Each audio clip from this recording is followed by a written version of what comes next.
died today. He had lived with a great hunger.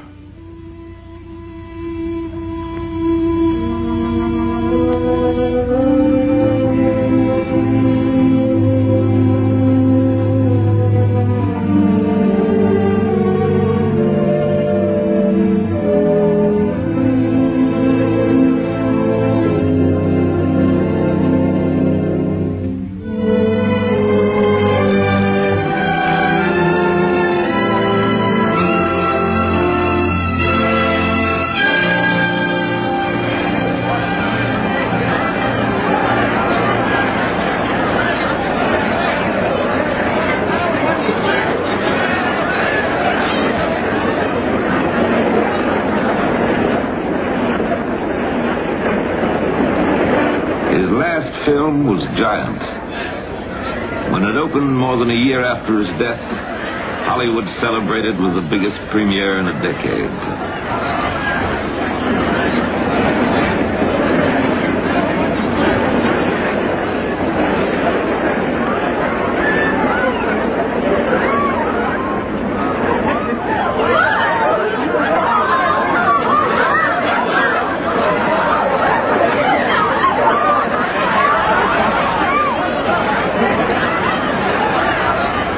James Dean was billed below two other stars, but the night belonged to him. As the picture opened, with the first runs in the neighborhoods, everyone came to take a final look and gave him an ovation each time his face appeared.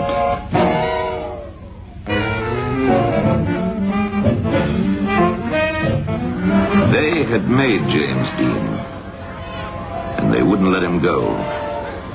To keep him close, they made a legend in his name.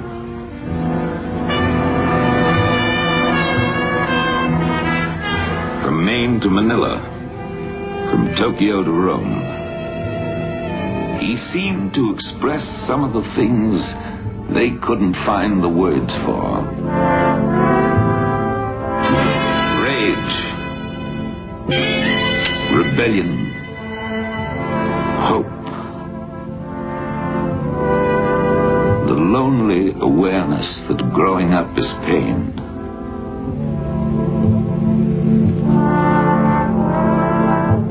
They wore what he wore. They walked as he walked. They played the parts they saw him play.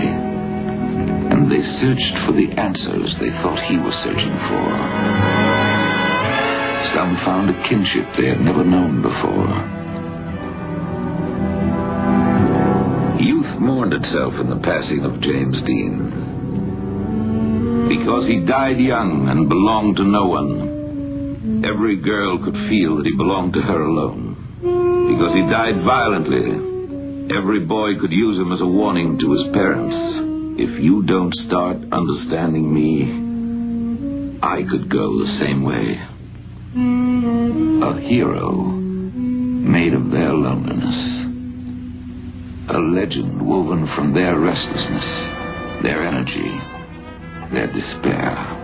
What has the hero to do with James Dean? What has the legend to do with his life? To those who made the hero, to those who wove the legend, this picture is dedicated with affection and with hope. If there is an answer, it belongs to them. To separate hero from legend, we must go back to Fairmount, Indiana, the land where he spent his youth.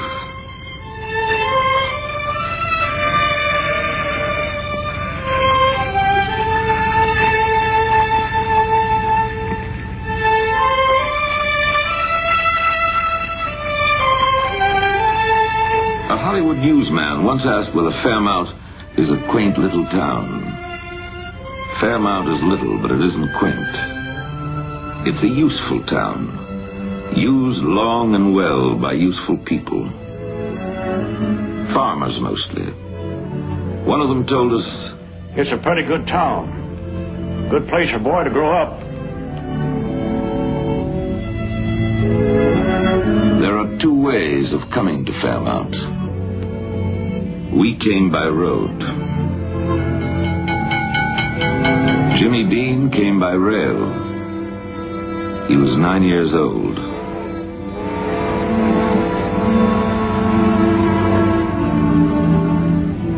The body of his mother was on the same train. It was a lonesome way to come home.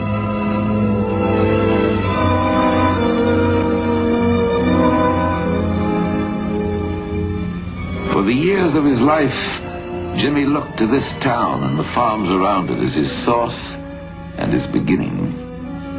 A quiet land to come home to, a place to replenish himself. The road he traveled that first day became an artery of his life. It lies between cornfields and meadows, passes close to the Quaker church where he prayed, passes Mr. Carter's motorcycle shop, where he learned about speed, and the cemetery, with its generations of Winslows and Deans. The road comes at last to the heart of his childhood, the Winslow farm, home of his aunt, Hortense, his uncle Marcus, and his cousin Marky. The farm seemed strange to him at first, and the house seemed very big. He was left by himself to get over his grief. He woke up crying from a nightmare. He was dreaming of his mother. He would always dream of her.